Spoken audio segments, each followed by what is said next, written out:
Hello, everyone, and welcome to I Open Flesh and Blood, the channel where I open flesh and blood. Today, we are back from a good long break, and we're opening kind of a History Pack 1 retrospective. So we have, Welcome to Wraith Unlimited, Arcane Rising Unlimited, Crucible of War Limited.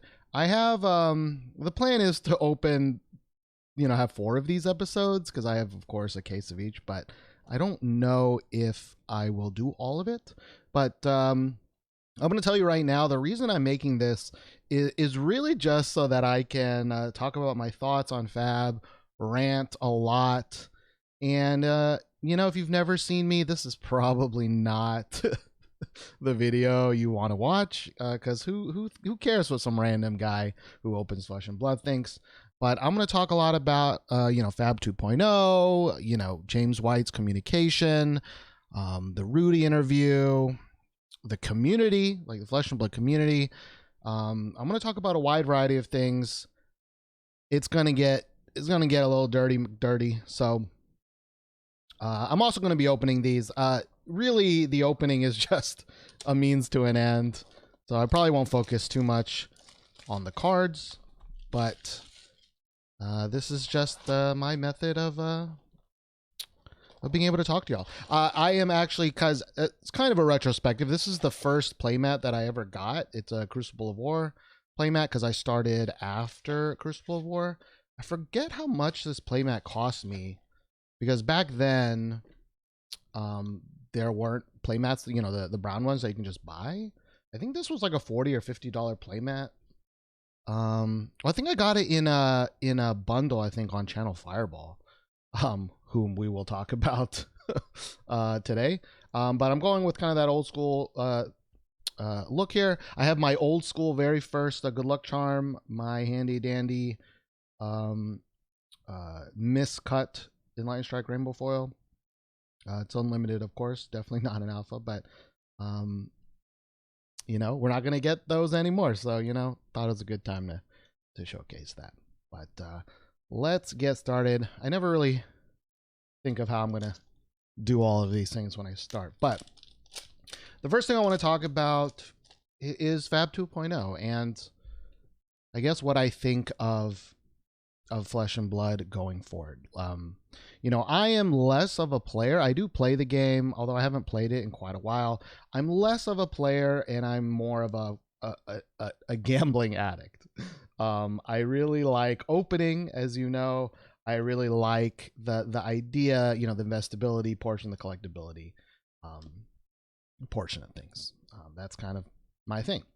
And of course, that side of things has had a lot of problems, of course, in the last year. And I'm actually like totally fine. I can't open this WTR pack. I am totally fine with, I think, Fab 2.0. I think there's some stuff that we'll just need to wait and see a little bit. But if you have been hiding under a rock and this is somehow, 2 weeks later, or a week later, you're hearing about this. First edition and unlimited are over. Everything is going to be in one big package now for the next set, Uprising.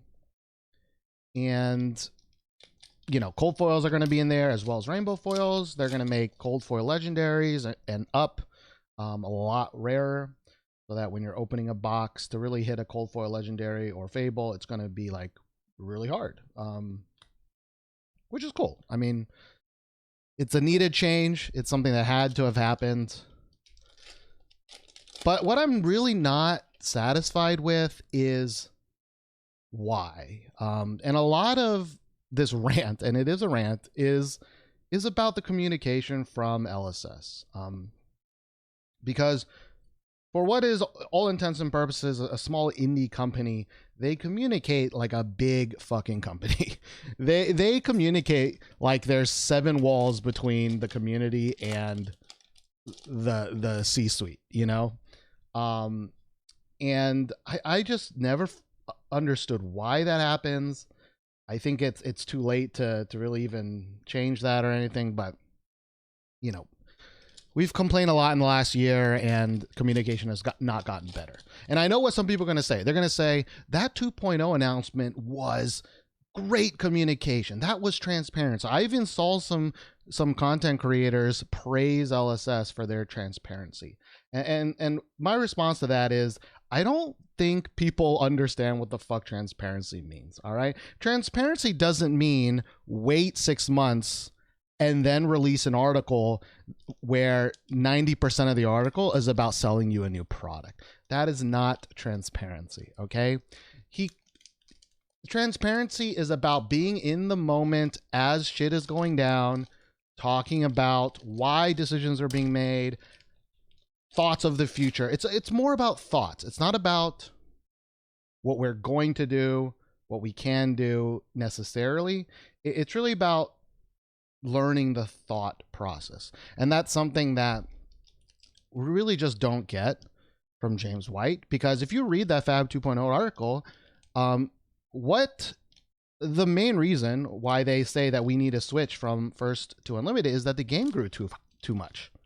And that is certainly, absolutely one of the reasons why we needed this change. I'm not denying that. I'm saying that 100%. But doesn't talk about the games that Distribution played. Doesn't talk about the games that Channel Fireball played. Doesn't talk about their lack of communication, knowing that Monarch had an astronomical, well, I shouldn't say astronomical. The Monarch print run numbers make sense.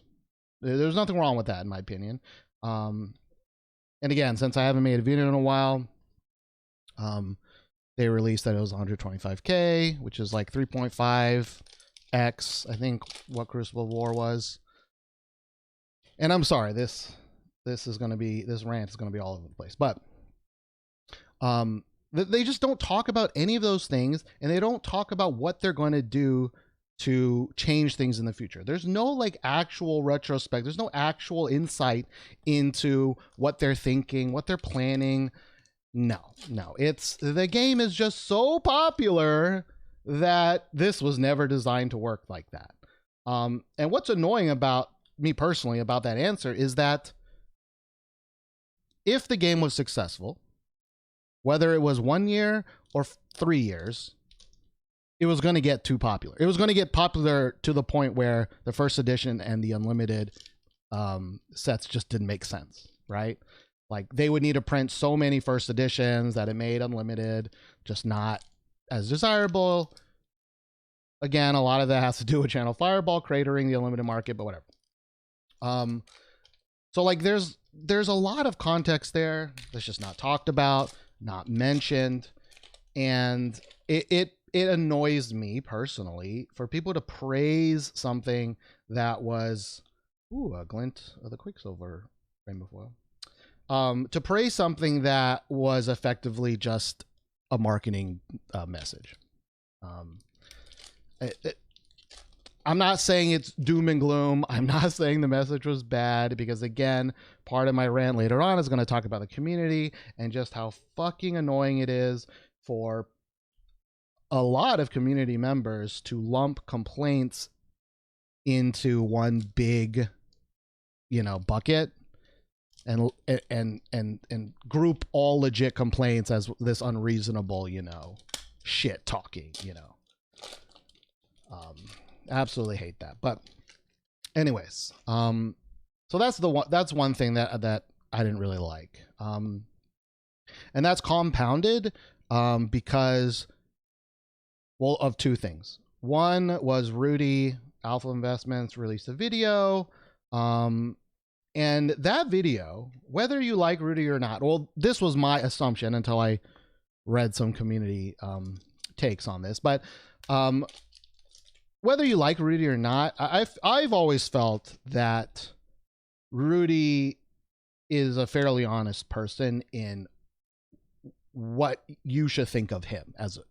He's not a saint, he's not a messiah, he's very clearly in it for the money, and he will say and he will do things that benefit himself. I think he's absolutely very clear about that. But he released a video which was essentially him recounting his thoughts and his conversation with James White. It was what I would call an actual interview with James White. And one of the only interviews we've gotten of real talk with James White, except James White wasn't on the line, and it was just Rudy telling us what James White said. But there were quite a lot of just insane goodies in that video. Way more context about why 2.0 exists as it does. But of course, if Rudy didn't have that conversation and didn't record a 50-minute video about it, we would never know, right? We would never know. And that, again, is not transparency. Okay? But I think I've ranted about that point a little bit too much. I like the change because it was a broken system. I think that given it enough time, the game was going to get popular anyway, so that the system would have been broken anyways. I think what they don't talk about, where timing was a problem, you know, like the difference between first edition and unlimited. I think we were all getting used to the idea that, like, it's fine to have a first and unlimited. You just need to time them better, right? You need to forecast a little bit better. And again, there was a global pandemic, so I totally understand not being a global pandemic, and the game blew the fuck up. So I get that being able to forecast the print run numbers and the timing of everything was just really hard. But now that we were into the Everfest, you know, things have kind of made a lot more sense. Demand is not skyrocketing every 2 weeks, you know. I think people were a little bit okay with, wow, there's a lot of Majestics in this box. People were starting to feel a little bit okay with the idea of First Unlimited. It just is that Unlimited needed to come out way later. Which kind of brings me to the Harry Potter product, or the history product, the genesis of this video, which I think the original announcement, which was not even an announcement, right? It was leaked by the distributor that this product was coming out, which is just unfortunate. I mean, you can't blame LSS for that leak happening, but, you know, there was definitely a lot of confusion when that leak happened, because we don't need more Unlimited in America. All right. I 100% I've heard the news from other international audiences that they didn't get much Unlimited. They need cards to play. Like, there's no Unlimited. And again, that goes back to LSS's ability to forecast demand and how bad it is, whether it's rightfully bad or not. I'm not placing the full blame on them. I'm just saying it has been bad. But the history product was announced, and people are like, why the fuck do we need it? Including myself was like, this is terrible. I mean, the white borders are disgusting, absolutely terrible, for my opinions. But like, I get it. I get it because, and the only reason I get that product is because of the Rudy interview, because Rudy let us know that the reason that the product exists is that they need an entry point for new stores to start accepting Flesh and Blood. So effectively, they need an intro product. They need an unlimited product for stores to start selling as an intro point to new players, because they have a penetration of around 1/3 of the American stores right now carry Flesh and Blood. So of course, there's still 2/3 that they want to get business from. So you need a product for them to sell, and since Unlimited is gone, the history product is there. All right. So for me, I don't really try to put. I'm not really spending brain time trying to figure out why the history product exists, because it is just a byproduct of them fucking up the first edition Unlimited thing. Like, it's a necessary evil. It needs to be there because we need an intro product. We don't actually need it right now. I think very clearly the international market needs it. And I also think that in the future, again, as long as they time it right, the history product makes a lot of sense for future sets, right? If they do it in 2024, we probably might finally sell out of Monarch and Tales and Everfest, maybe, you know? But all right, not an okay first box here. An okay first box. Let's move on to the next one.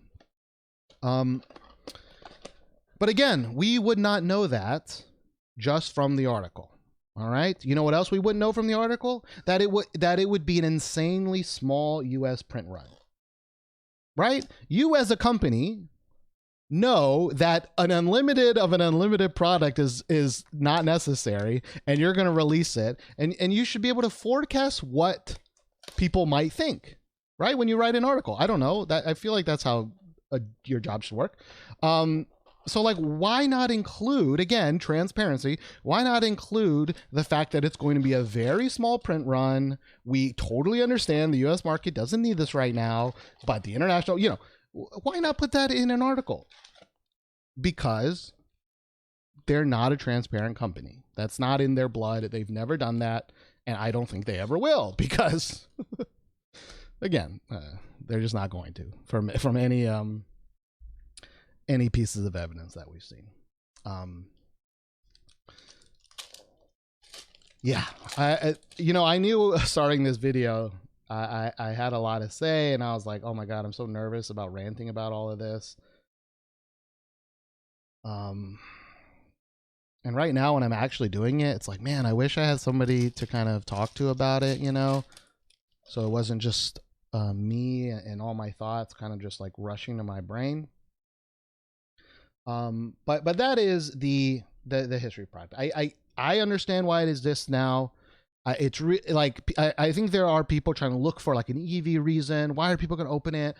Like, who is this for? And it's like, I think that's solved. It's not for us in America right now.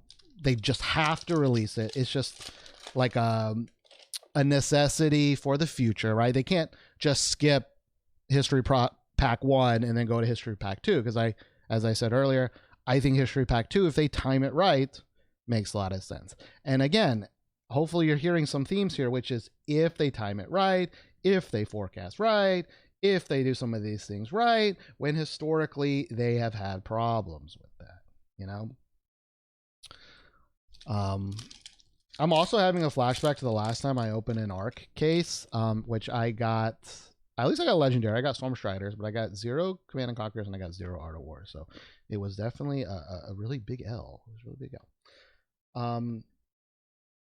But speaking of big L's, the next thing would be about, I guess not about the future of Flesh and Blood. Like, it is kind of the idea that Tales of Aria had some problems.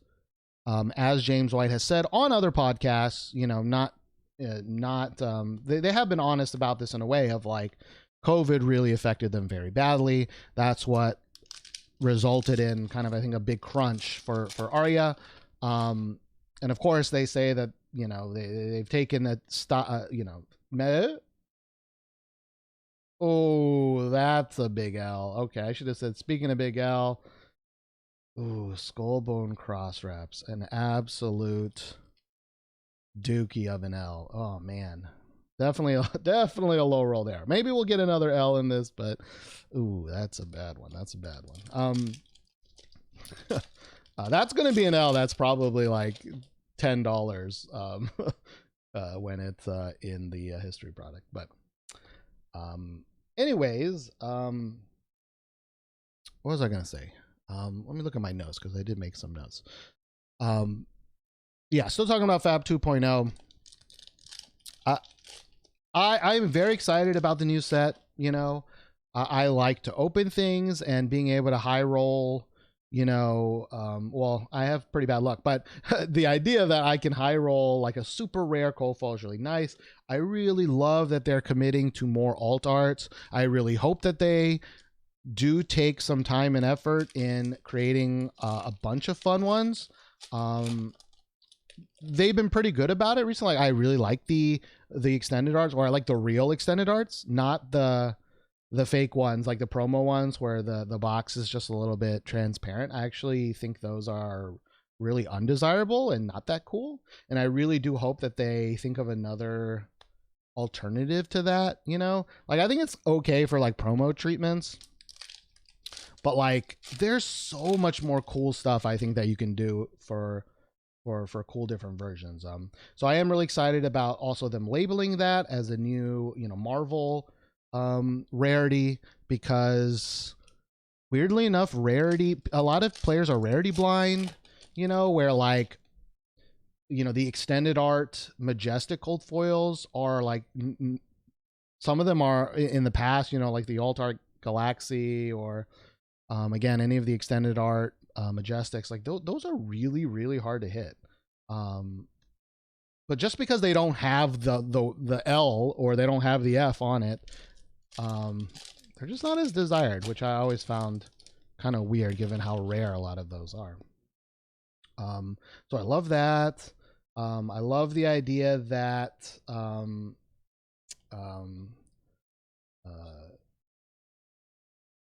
actually, that was a bad transition. But what I was going to say is I love the idea that they've learned a lot from Everfest to put more stuff in a box to open. I personally, my personal preference is to have less cold foils in general. I think cold foil commons and cold foil rares personally just completely dilute the excitement that you get a cold foil. You know, as someone sitting with like 40 cold foil commons of every single of the last 3 set, it's like, I don't know, they're just not that cool, in my opinion. But I think that they really want to stick with having 1 cold foil per box. That's what they wrote in the thing. So, well, obviously that means there's just going to be a lot more of the lower rarity cold foil stuff, which I personally just, I think diminishes a little bit, but that's not a huge worry in my opinion. So I'm very excited for the future of Flesh and Blood. I think it really does take away the whole idea of an investment, which is good. I think. I mean, most of the whales are gone anyway, so I think that will push a lot of the attention back onto the first 6 sets. And I like the idea that the uprising boxes are hopefully going to be available for like a year, maybe 2 years. People can buy them at map and just enjoy it. But again, a lot of that depends on if they can time their print runs right? If they print too little, that's not good. That's not good for their ethos of players being able to, you know, play the game immediately and so on and so forth, right? If they print too many and they still have problems with channel fireball, that's also not good, you know? So like, I don't see this as a solution per se. It's like a solution assuming that they execute it correctly. And again, it does seem like, you know, the spike in demand has evened out quite a bit. They should be able to demand or gauge demand a lot better nowadays, but you know, again, it's about track record, and they kind of have a weird one. They have a weird one. I'm not going to say a bad track record, but they definitely have a weird one.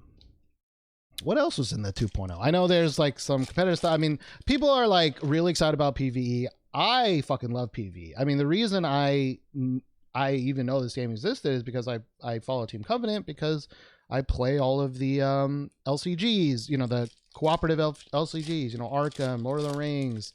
I play Netrunner, you know, Marvel Champions. Like, I love that. All right, I want PvE now. I want it in my blood. I think it's a brilliant thing.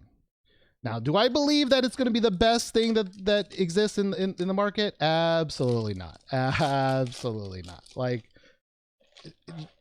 James White is still James White. He says every new set is the best set that they've ever set it in the whole life of all sets. You know, like, best draft, you know, tells you this is the best drafting experience. This is the best blah blah blah. Okay, like, I still don't know why, you know, James White can, like, I don't even think because we learned a lot of that from the Rudy video, and it was just like the vaguest of all vague hints, and people are like, oh my god, this is gonna be, it's like, no, I'll wait until I actually see some of that implemented, you know, so on and so forth. What would get me hype is if they hired one of the FFG designers, to be honest, but like that would really hype me up, because that's like track record, right, in PvE.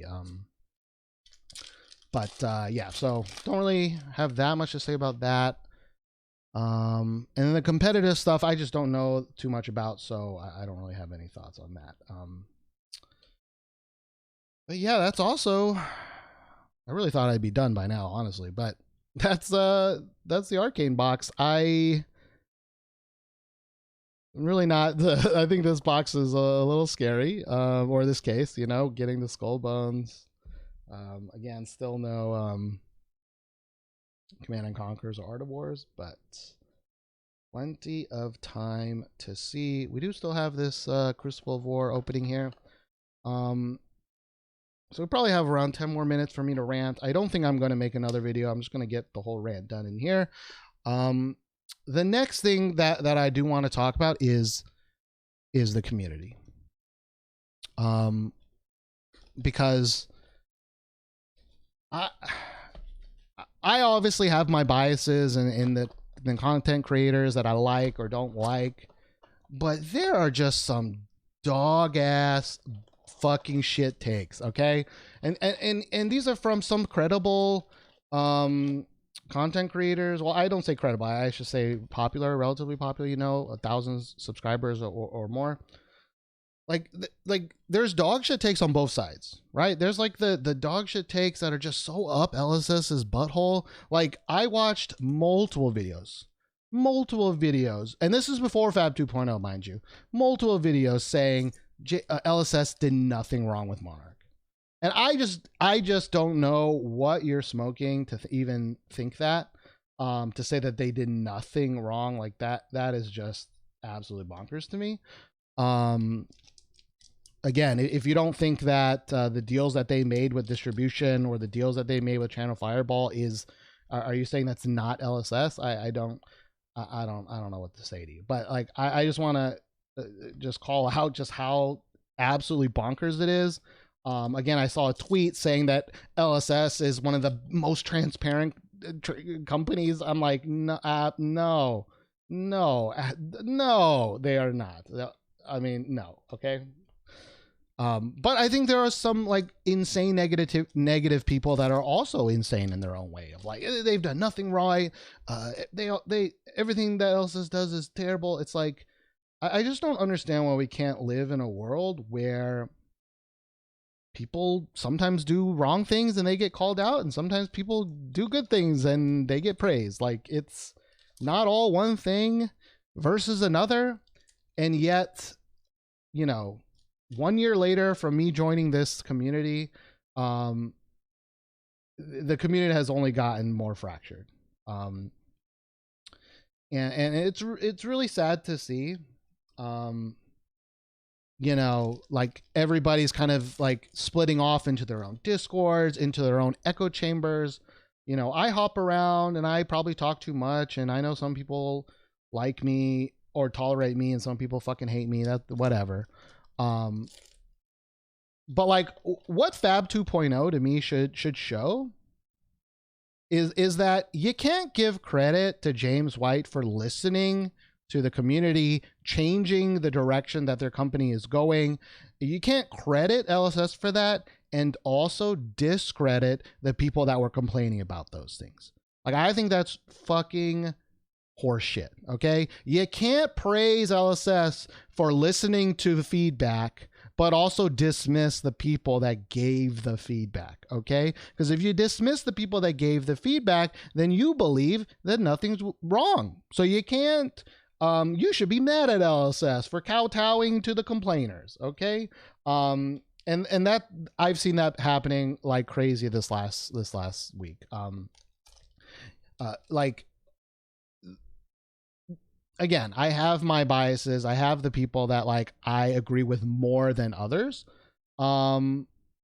but like there are quite a lot of I mean, there's one very big channel that has been complaining about a lot of these things for many months now, which a whole section of the fab community has just dismissed as whiny crybabies. Lo and behold, Papa Rudy not only finally ends up agreeing with them mostly, but James White also admits to some of that stuff as well. So, like, just look at yourself in the mirror a little bit. Is my opinion there. I also do think that it's a really big shame that, like, this is going to be a really niche kind of thing, but I come from like a video game fandom kind of background, right? And so a lot of my kind of experiences with the community is with gamers. And of course, gamers are also dog shit too when it comes to like tribalism and patience and all of this stuff, right? I just see the same problems, you know, in that community as this one. And that bums me out, because when I got into the game a year ago, it was more of like, we're all in this together, right? We're all in this together. We're all in this cool game. And by the way, I didn't even come in at the very beginning, right? Like, we're all in this together to try to make this game a thing. And now we've kind of crossed over to the established threshold of like, it's me versus you, it's complainer versus man, it's this versus that, it's Wall Street versus this, and it's like, I hate that. I hate that. I guess it's just human nature, you know? I mean, if there's anything this pandemic has taught us, it's just that, like, tribalism is just baked into our bones. And, you know, even with the modern wonder that is the internet, people can still not know what the truth is. And you know, if you're wondering where I stand on that, you know, some people, there are many people where there are many content creators where I can smell I can smell their political leanings, which is like not a bad thing. I'm not saying that's a bad thing. Obviously, if I disagree with them, that's one thing, right? But like, I can smell it, but they just don't say much, you know. But for me, I can make it like, I think if you're one of those anti-vax, like, fucking dumb shits, like, I don't want you watching this anyways. And sadly, I would bet that the trading card community has way more, let's say, right leaning people than left leaning people. Not to say I've had a bad experience with anybody in person. I have not. I mean, I live in a very red state, so granted, I live in a big city, so it is more blue than not here. But I think it's very clear when you have people saying, you know, the CEO of the company that makes the game and controls all the decisions did nothing wrong, but you're the idiot for buying Monarch boxes at $600. It's all your fault. They did nothing wrong. It's you. Like I said, I can just smell the politics from here. But I just wish that, like, I wish I don't think people agree to me. I don't know who's even listening at this point, all right? Because I really don't. It's probably one person out there. But I just really wish that there could be more nuanced discussions from both sides. You know what I mean? And I think what's happening now is that there are some nuanced discussions, but they're within their own small bubble. You know, it's like bubbles talking within bubbles, and they might be having some good conversations within those bubbles, but again, everything's bubbled, and that's just not good. And then there are like the neutral countries. You know, there are some big popular content creators that are just like neutral city, and kind of stick to themselves and try not to be too anything. I mean, shout outs to them. I think I just wish that those content creators, I think, stood a little bit stronger in in cracking down or commenting on, I should say, not cracking down because they don't have control, but commenting on, certain parts of our community. But as we wind down here, there's still quite a lot I didn't mention. The last thing I want to mention is, again, the point of this video, which is transparency and LSS's lack of. Okay, and this is a, I would say, a small thing, but I think just the perfect example of LSS and how much they don't understand the consumer's mindset. All right, which is I think to them, they view the complainers as, the small minority, so they just ignore them. I think that's their like marketing tactic. But like, for example, on Monday or whatever the day was, Team Covenant announces that there's going to be an interview with James White releasing on Friday, and the Fab 2.0 article is supposed to go up. I think it was Tuesday, right? So this interview is going to come out after the Fab 2.0 article that we all know is going to happen on Tuesday because it was actually scheduled ahead of time with a specific time, right? So we know that Fab 2.0 is coming out on this day and that the interview is going to happen after that. What is your natural like understanding of what that interview should be? It should probably be about Fab 2.0. That's what the expectation, in my opinion, for most people were, is like, we can finally hear James White talk about Fab 2.0, mistakes that maybe they've made, things about the future. Like, this is going to be a talk. Now, like I said, I love Team Covenant. They're the reason I play this game right now. I think they're pretty soft in general, as they need to be, as they work with a lot of companies. I will say, after listening to it, they actually asked some pretty good questions. I do think that they let James White slide on a lot of his answers and didn't press it. I don't think they pressed a single actual like answer he gave. They just moved on to the next question. But I mean, sometimes the question was within the same context, but whatever. All that's to say is I wasn't expecting like a fucking, Jon Stewart level interview, right? Where he's actually, a John Oliver type interview. Like that was never going to happen. But what's crazy to me is that interview gets released. I'm excited for it. People are excited for it. And it was recorded before the announcement, which is fine. Schedules are schedules. You can't always get everything to link up. I still think that is absolutely bonkers. The fact that they recorded it before it, whatever. But the Team Covenant people are going to get early spoilers, right? So that they can actually talk about it, right? It's not going to be released until Friday, but you can still talk about things before and then release it later, right? Like, that's a thing. No. They get some tiny hints about Fab 2.0, but there is no actual real discussion about Fab 2.0 as the article exists because why? It is just mind-boggling to me that they timed it that way. Like, if this James White interview came out a week ago, 2 weeks ago, 3 weeks ago, before Fab 2.0 article went up and all this, I think the interview was fine, right? We don't get to hear from James White very often. And so when we do get to hear from him, it's something. It's something.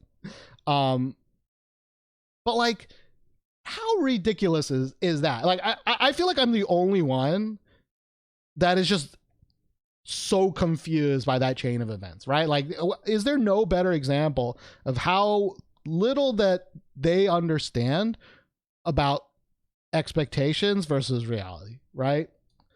And this is what I mean when I say, like, I don't think anything's going to change. I think that James White, in my opinion, again, I know nothing. I could be absolutely totally wrong. It's just, I think he's just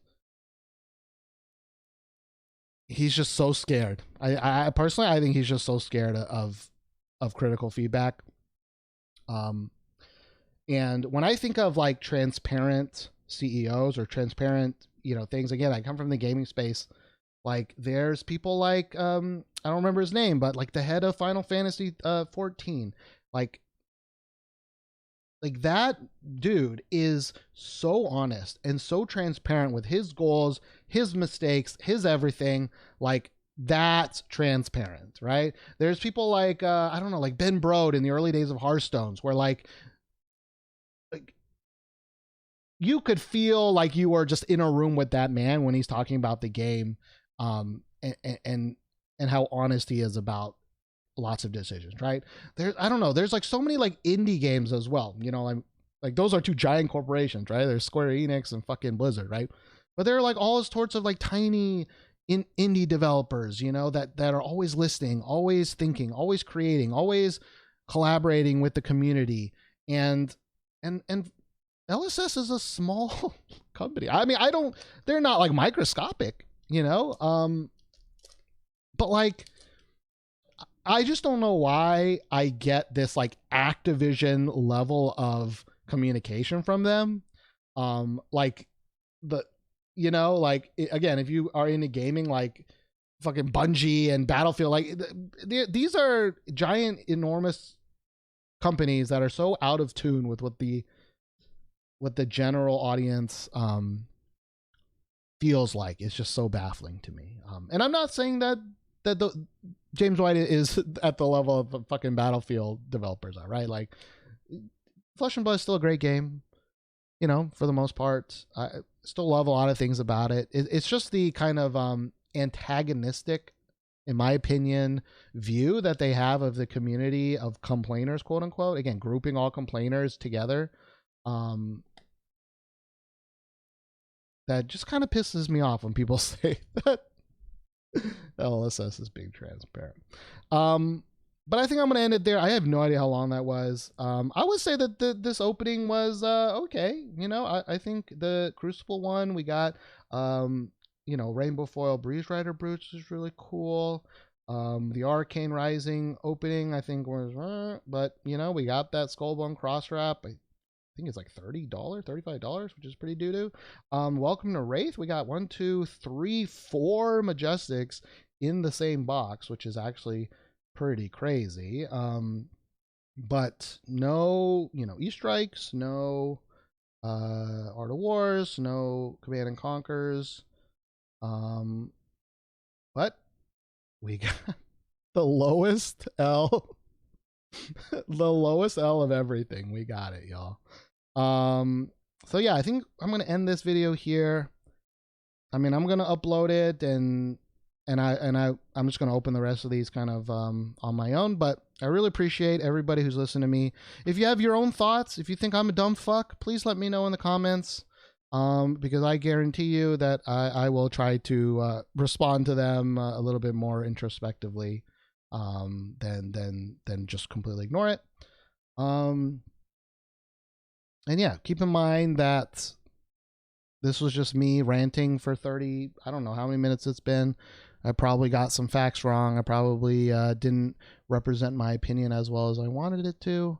But those are just my general thoughts from the last week of Fab. All right. So until Uprising is probably the next time I'll upload to this channel. I'll see y'all there. Bye.